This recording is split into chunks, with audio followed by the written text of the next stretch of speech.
ഓം ശണ്ഡാകാരം ഭുജഗശയനം പത്മനാഭം സുരേശം വിശ്വാധാരം ഗഗനസദൃശം മേഘവർണം ശുഭാംഗം ലക്ഷ്മീകാന്തം കമലനയനം യോഗിവിധ്യാനഗമ്യം വന്ദേ വിഷ്ണും ഭഗവൈകരം സർവലോകൈകനാഥം.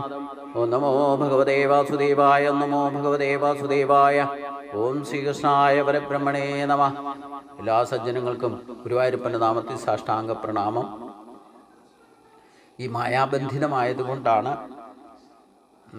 എത്രയൊക്കെ ശ്രമിച്ചാലും ഈ നിത്യകർമ്മം തന്നെ തുടങ്ങുന്നത് സൂര്യോദയത്തിന് മുമ്പ് എഴുന്നേൽക്കണം എന്ന് എത്രയൊക്കെ പറഞ്ഞാലും നമുക്ക് പ്രായോഗിക തലത്തിൽ 1000 പേരെ ഇതിനു വേണ്ടിയിട്ട് നിയോഗിച്ചാൽ ഇതിൽ 1-2 പേരായിരിക്കും ചിലപ്പം ഇത് സക്സസ് ആകും.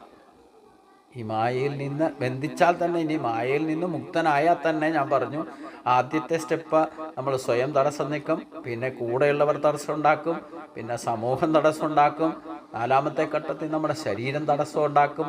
ഇതൊക്കെ മായാബന്ധത്തിൽ നിന്നുണ്ടാകുന്നതാണ്. അപ്പം ഇതിനെ ജയിക്കുക എന്ന് പറയുന്നത് പറയാൻ എളുപ്പമാണ്, പറഞ്ഞ് കേൾക്കാനും എളുപ്പമാണ്.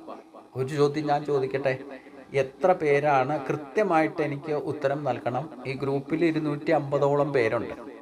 ഈ ഗ്രൂപ്പിലുള്ളവരിൽ എത്ര പേരാണ് സൂര്യോദയത്തിന് മുമ്പ് സ്വഭാവം, ഒഴിച്ചുകൂടാൻ പാടില്ലാത്ത സ്വഭാവമാക്കിക്കൊണ്ട് കൃത്യമായിട്ട് സൂര്യോദയത്തിന് മുമ്പ് എഴുന്നേൽക്കുന്നവരെത്ര പേരാണെന്നൊന്ന് പറഞ്ഞാൽ അത്ര കഴിയില്ല. 250 പേരാണ് ഉള്ളത്. 250 പേരിൽ എത്ര പേര് കൃത്യമായിട്ട് സൂര്യോദയത്തിന് മുമ്പ് എഴുന്നേൽക്കുന്നുണ്ട്? എനിക്ക് അത്ര മാത്രം, സമയമൊന്നും അറിയണമെന്നില്ല.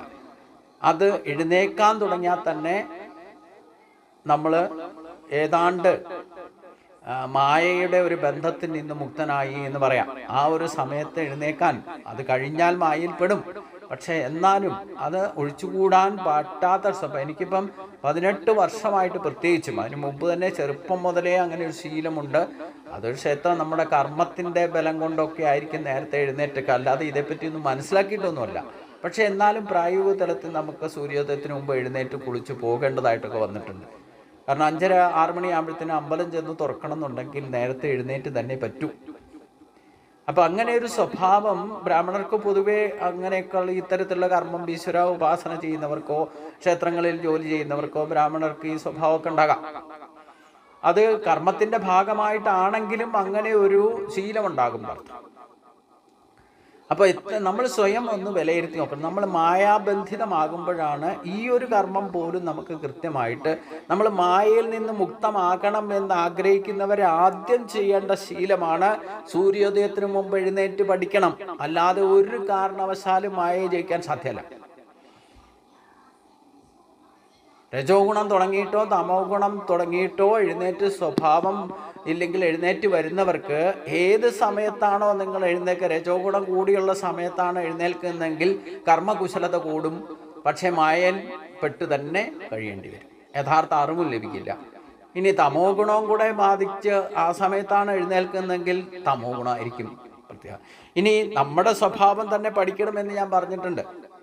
ഇനി സാത്വിക സ്വഭാവമുള്ളവർക്കും അവിടെ തന്നെ സാത്വികതയിൽ രജോ ഗുണവും തമോ ഗുണമുണ്ട്. ഈ മായ ഒരിക്കലും പൂർണ്ണമായിട്ട് മുക്തമാകാൻ സാധ്യമല്ല. ഇനി രജോ ഗുണ സ്വഭാവമുള്ളവർക്ക്, മനുഷ്യൻ പൊതുവെ രജോ ഗുണ സ്വഭാവക്കാരാണ്.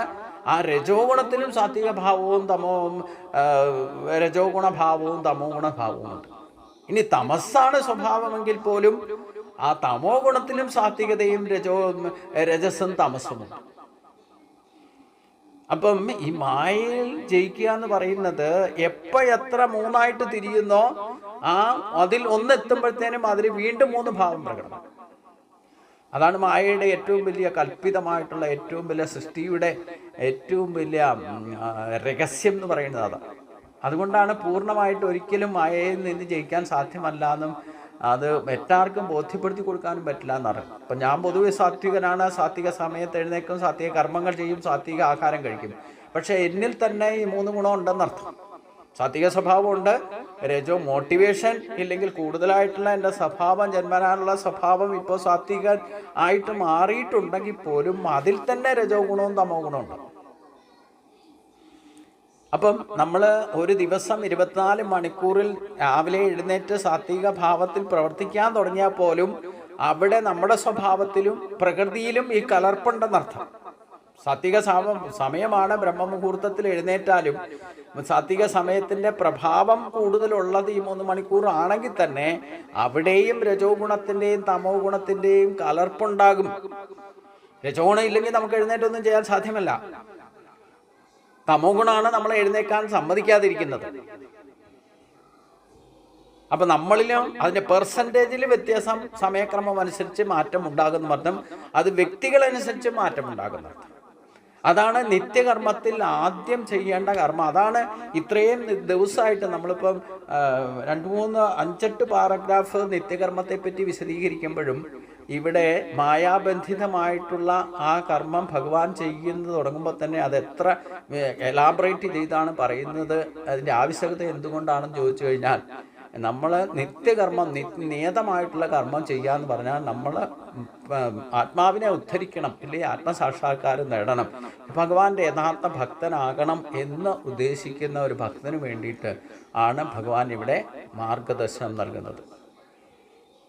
അത് വെറുതെ നമുക്ക് ഉപദേശം ഗീതയിലും ഭാഗവതത്തിലും ഒക്കെ ഈ ക്രിയായോഗ ഭഗവാൻ പറയുന്നുണ്ടെങ്കിലും ഭഗവാൻ ഇത് മാതൃകയായിട്ട് നമ്മളെ ചെയ്ത് കാണിക്കുക. ഉപദേശം കൊണ്ട് ഇല്ലെങ്കിൽ തോന്നിവാസം നടക്കുന്നവരെ ഉപദേശിച്ച് നേരം ആക്കാൻ ശ്രമിക്കണ്ടെന്ന് ഭഗവാൻ പറഞ്ഞിട്ടുണ്ടെങ്കിൽ ഈ ഭഗവാൻ തന്നെ ഈ കർമ്മത്തെ ചെയ്ത് കാണിച്ചു തരുന്നത് എന്തിനാ?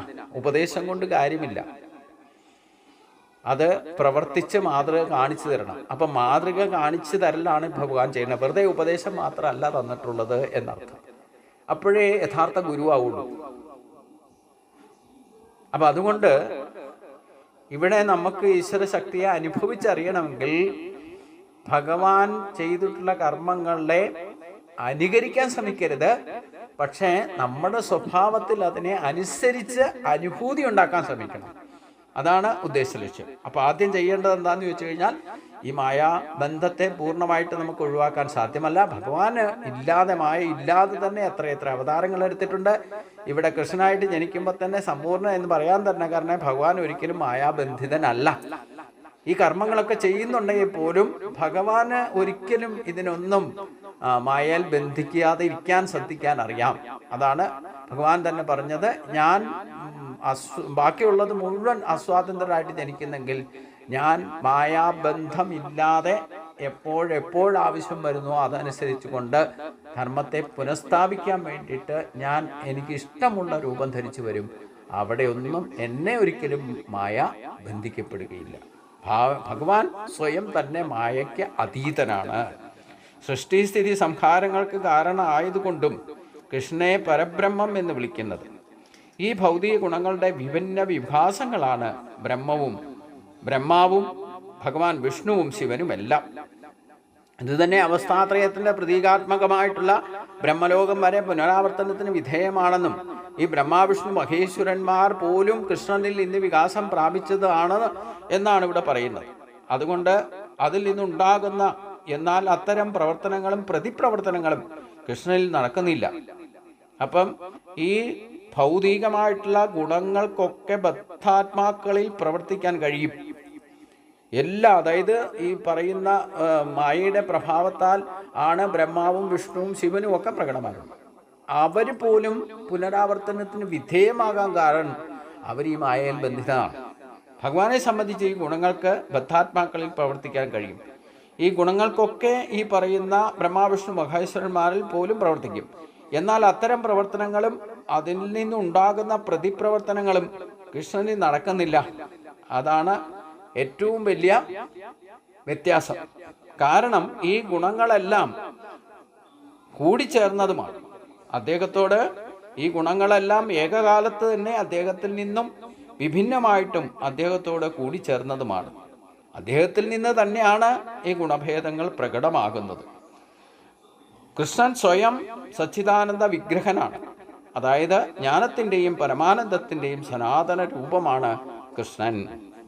അദ്ദേഹത്തിൻ്റെ ഭാവന അതീതമായ മഹത്വം മൂലമാണ് അദ്ദേഹത്തെ പരബ്രഹ്മം എന്ന് വിളിക്കുന്നത്. ബ്രഹ്മത്തെയോ പരമാത്മാവിനെയോ ഭഗവാനെയോ ധ്യാനിക്കുമ്പോൾ ആ ധ്യാനം അദ്ദേഹത്തെ തന്നെയാണ്. സാധാരണ ജീവാത്മാക്കൾക്ക് ഈ ധ്യാനത്തെ അനുകരിക്കാൻ സാധ്യമല്ല.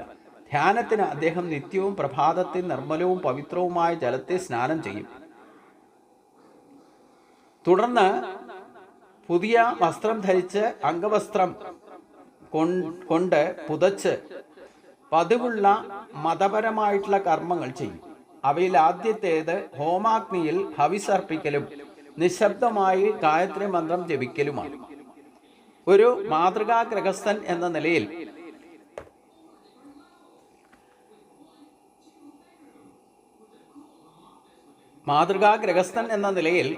ഗൃഹസ്ഥന്റെ മതപരമായിട്ടുള്ള കാര്യങ്ങളിൽ നിന്ന് തീരെ വ്യതിചലിക്കാതെ എല്ലാ കർമ്മങ്ങളും അദ്ദേഹം നിത്യവും അനുഷ്ഠിച്ചു പോകുന്നു. സൂര്യോദയം ദൃശ്യമാകുന്നതോടെ സൂര്യദേവന് പ്രത്യേകമായ പ്രാർത്ഥനകൾ നടത്തും. വേദഗ്രന്ഥങ്ങളിൽ പറഞ്ഞിരിക്കുന്ന സൂര്യദേവനും മറ്റ് ദേവന്മാരും ഭഗവാൻ കൃഷ്ണന്റെ വിവിധ ശരീര അവയവങ്ങളായിട്ടാണ് വർണ്ണിക്കപ്പെട്ടിട്ടുള്ളത്. ദേവന്മാർ, ഋഷികൾ, പിതൃക്കൾ എന്നിവരെ ആദരിക്കുക എന്നത് ഗൃഹസ്ഥന്റെ ധർമ്മമാണ്. അതുകൊണ്ടാണ് ഭഗവാൻ സ്വയം ഇതൊന്നും ചെയ്യേണ്ട ആവശ്യമൊന്നുമില്ല. ഭഗവാൻ സ്വയം കർമ്മിയല്ല, എന്നിട്ടും കർമ്മങ്ങളൊന്നും ഭഗവാനെ ബന്ധിച്ചിട്ടുമില്ല. ഭഗവാൻ ഇതൊക്കെ ചെയ്ത് കാണിച്ചു തരുന്നത് എന്തിനാണെന്നാണ് ഗൃഹസ്ഥന്മാരായിരിക്കും നമ്മൾ മനസ്സിലാക്കേണ്ടത്. അപ്പം ഭഗവാൻ ധ്യാനത്തിന് ശേഷം, അതായത് രാവിലെ എഴുന്നേറ്റാൽ നിലത്ത് തന്നെ ഇരുന്നു കൊണ്ട് ധ്യാനം ചെയ്യും, തന്നെ ധ്യാനിക്കുമെന്ന് പറഞ്ഞു, ആത്മവിചാരം ചെയ്യും. ധ്യാനത്തിന് ശേഷം അദ്ദേഹം നിത്യവും പ്രഭാതത്തിൽ നിർമ്മലവും പവിത്രമായ ജലത്തിൽ സ്നാനം ചെയ്യും. തുടർന്ന് പുതിയ വസ്ത്രം ധരിച്ച് അംഗവസ്ത്രം കൊണ്ട് പുതച്ച് പതിവുള്ള മതപരമായിട്ടുള്ള കർമ്മങ്ങൾ ചെയ്യും. അവയിൽ ആദ്യത്തേത് ഹോമാഗ്നിയിൽ ഹവിസർപ്പിക്കലും, അതായത് അഗ്നിഹോത്രം ചെയ്യുക എന്ന് പറയുന്നു. ഇന്ന് ഗ്രഹങ്ങളിൽ അഗ്നിഹോത്രമൊന്നും ആരും ചെയ്യാറില്ല. പണ്ടാണെന്ന് വെച്ച് കഴിഞ്ഞാൽ അടുപ്പിൽ തീ കത്തിച്ചു കഴിഞ്ഞാൽ ഒരു തേങ്ങാപ്പൂളെങ്കിലും കൊണ്ടിട്ടാൽ അത് അഗ്നിഹോത്രമായി നടത്തും.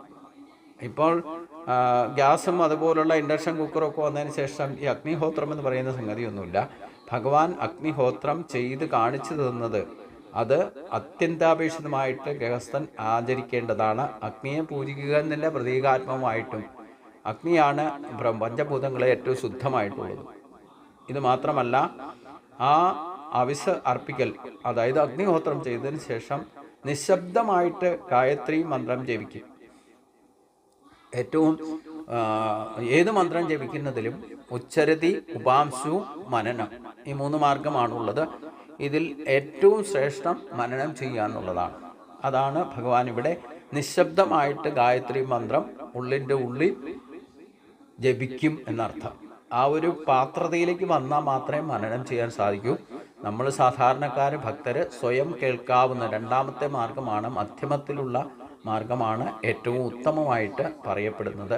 കാരണം സ്വയം കേൾക്കാവുന്ന ശബ്ദത്തിൽ നാമം ജപിക്കുക. ഗായത്രി മന്ത്രം ജപിച്ചാലും മറ്റു മന്ത്രങ്ങൾ ജപിച്ചാലും സ്വയം കേൾക്കാവുന്ന ശബ്ദത്തിൽ ഉപാംശു എന്ന മാർഗം സ്വീകരിക്കുന്നതാണ് ആദ്യഘട്ടത്തിലൊക്കെ ഏറ്റവും നല്ലത്. മറ്റുള്ളവരെ കേൾപ്പിക്കാൻ വേണ്ടിയിട്ട് ജപിക്കുന്നതാണ് ഉച്ചരതി എന്ന് പറയുന്നത്. അത് വേണ്ടാന്ന് തന്നെയാണ് എൻ്റെ അഭിപ്രായം. മറ്റുള്ളവരെ കേൾപ്പിക്കാൻ പാകത്തിന് നാമം ജപിക്കേണ്ട ആവശ്യകതയില്ല. നമ്മൾ ജപിക്കുന്നത് സ്വയം കേൾക്കാവുന്ന, ഭക്തിയുടെ ആദ്യത്തെ പടി തന്നെ ശ്രവണമാണ്. നാം ജപിക്കുന്ന മന്ത്രം നമ്മൾ തന്നെ കേട്ട് ഉള്ളിൽ അത് പതിച്ചു കഴിയുമ്പോൾ പിന്നെ നമ്മൾ മന്ത്രം ജപിക്കാതെ അജപാജപം എന്ന് പറയും. അജപാജപം എന്ന് പറയുന്നത് ജപിക്കാതെ ജപിക്കുക.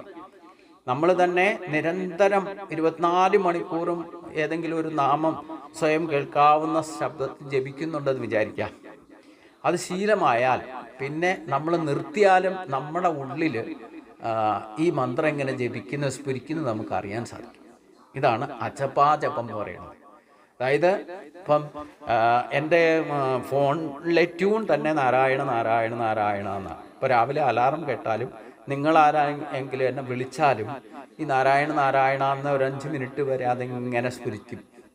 ഇപ്പോൾ രാവിലെ പ്രത്യേകിച്ചും ഈ അലാറം കേൾക്കുന്ന സമയത്ത് കുറച്ച് നേരം 5 മിനിറ്റ് കഴിഞ്ഞിട്ടാണ് ഞാൻ ഓഫ് ചെയ്യുന്നുണ്ടെങ്കിൽ അത് ഓഫ് ചെയ്താലും നമ്മുടെ ഉള്ളിൽ നിന്ന് ആരോ നാമം ജപിക്കുന്നതായിട്ട് നാരായണ നാരായണ നാരായണ നാരായണ നാരായണ നാരായണ എന്ന് ജപിക്കുന്നതായിട്ട് നമുക്കുള്ളിൽ പ്രതിധ്വനിക്കുന്നത് അറിയാം. ഇതാണ് അജപാജപം എന്ന് പറയുന്നത്. ഇത് ശീലമായി കഴിഞ്ഞാൽ ഈ ഗായത്രി മന്ത്രമൊക്കെ ഇതുപോലെ പ്രതിധ്വനിക്കാൻ തുടങ്ങും നമ്മുടെ ഉള്ളിൽ തന്നെ. ഇവിടെ ഭഗവാൻ ചെയ്യുന്നത് നിശബ്ദമായിട്ട് ഗായത്രി മന്ത്രം ജപിക്കലും ആണ് എന്ന് പറഞ്ഞു. ഈ ഒരു മാതൃകാ ഗൃഹസ്ഥൻ എന്ന നിലയിൽ ഗൃഹസ്ഥൻ്റെ മതപരമായ കർമ്മങ്ങളിൽ നിന്ന് തീരെ വ്യതിചലിക്കാതെ എല്ലാ കർമ്മങ്ങളും അദ്ദേഹം നിത്യവും അനുഷ്ഠിച്ചു പോന്നു. ഒരു ഗൃഹസ്ഥൻ യജ്ഞാർത്ഥമായിട്ട് ചെയ്യേണ്ട മുഖ്യധർമ്മത്തിൽ ഒന്നാണ് ഈ പറയുന്ന ഈശ്വരോപാസന, ഈശ്വര പ്രണീദാനം എന്നൊക്കെ പറയുന്നത് ഇത് തന്നെയാണ്. അപ്പം ഇത് രാവിലെ സൂര്യോദയത്തിന് മുമ്പ് ഒരു ഗൃഹസ്ഥൻ ചെയ്തിരിക്കണം എന്നാണ് പറയുന്നത്. എല്ലാ കർമ്മങ്ങളും നിത്യവും അനുഷ്ഠിച്ചു പോന്നിരുന്നു ഭഗവാൻ. ഇത് യാതൊരു തർക്കവുമില്ല. ഭഗവാനെ നമ്മൾ മാതൃകയായി സ്വീകരിച്ചുകൊണ്ട് അത് ഭഗവാൻ പറഞ്ഞല്ലോ, മേ മതമിതം നിത്യം അനുതിഷ്ഠന്തി മാനവ. ശ്രദ്ധയോടെ അസൂയാരഹിതനായി സംശയലേശമന്യേ ഞാൻ പറയുന്ന കാര്യങ്ങൾ അതിൻ്റെ അഭിപ്രായത്തെ യഥാവിധി അനുസരിക്കുന്നവർക്ക് ശ്രേയസ്സുണ്ടാകും. ഈശ്വരപ്രാപ്തിയിലേക്ക്, ഈശ്വര സാക്ഷാത്കാരത്തിലേക്ക് എത്താമെന്ന് ഭഗവാൻ പറഞ്ഞിട്ടുണ്ടെങ്കിൽ അതിന് ഭഗവാൻ നമ്മളെ വെറുതെ പറഞ്ഞു തരികയല്ല ചെയ്തത്, ചെയ്ത് കാണിച്ചു തന്നു. അപ്പം ഗൃഹസ്ഥാശ്രമ ധർമ്മികളായിരിക്കുന്ന നമ്മൾ യഥാർത്ഥത്തിൽ രാവിലെ എഴുന്നേറ്റാൽ മുഖ്യസ്ഥാനം കൊടുത്തുകൊണ്ട് പ്രഥമധർമ്മം എന്താണെന്ന് ഇവിടെ ഭഗവാൻ കാണിച്ചു തരികയാണ് ചെയ്യുന്നത്. അപ്പം വേദഗ്രന്ഥങ്ങളിൽ പറഞ്ഞിരിക്കുന്ന സൂര്യദേവനും മറ്റു ദേവന്മാരും ഭഗവാൻ കൃഷ്ണന്റെ വിവിധ ശരീര അവയവങ്ങളായിട്ടാണ് വർണ്ണിക്കപ്പെട്ടിട്ടുള്ളത്. ദേവന്മാർ, ഋഷികൾ, പിതൃക്കൾ എന്നിവർ ആദരിക്കുക എന്നത് ഗൃഹസ്ഥന്റെ ധർമ്മമാണ്. അപ്പം നമ്മുടെ ശരീരത്തിൻ്റെ പ്രവർത്തനങ്ങളെ പോലും നടത്തിക്കൊണ്ടു പോകുന്നതിന് ഈ ദേവന്മാരും ഇല്ലെങ്കിൽ സൂര്യചന്ദ്രാദി നക്ഷത്ര ഗോളങ്ങളും ബന്ധപ്പെട്ട് നിൽക്കുന്നു. അത് തന്നെയാണ് വേദമന്ത്രങ്ങളിൽ പറയുന്നത്. അതുകൊണ്ടാണ് ഭഗവാൻ ഗീതയിൽ പറഞ്ഞത്, ദേവാൻ ഭാവയതാനേനതേ ദേവ ഭാവയന്തുവാഹ പരസ്പരം ഭാവയന്തക ശ്രേയ പരമവാപ്സ്യത. ആ ദേവന്മാരെ പോഷിപ്പിക്കുക എന്ന് പറഞ്ഞാൽ നമ്മളിലുള്ള ശക്തികളെയെല്ലാം പോഷിപ്പിക്കുകയാണ് ദേവന്മാരെ പോഷിപ്പിക്കുക എന്ന് പറയുന്നത്. അതിന് ഈ മന്ത്രജപം കൊണ്ട്, ഗായത്രി മന്ത്രം ജപിച്ചാൽ തന്നെ ശരീരത്തിൻ്റെ എല്ലാ ഘടകങ്ങളെയും പോഷിപ്പിക്കാൻ സാധിക്കും. അത് ഭഗവാന്റെ അനുഗ്രഹം കൊണ്ട് നമുക്ക് സാധിക്കട്ടെ എന്ന് പ്രാർത്ഥിച്ചുകൊണ്ട് ഇന്നത്തെ ഭാഗം നമുക്കിവിടെ സമർപ്പിക്കാം. അടുത്ത ദിവസം ഇതേപ്പറ്റി കൂടുതൽ അറിയാം. എല്ലാവർക്കും നമസ്കാരം.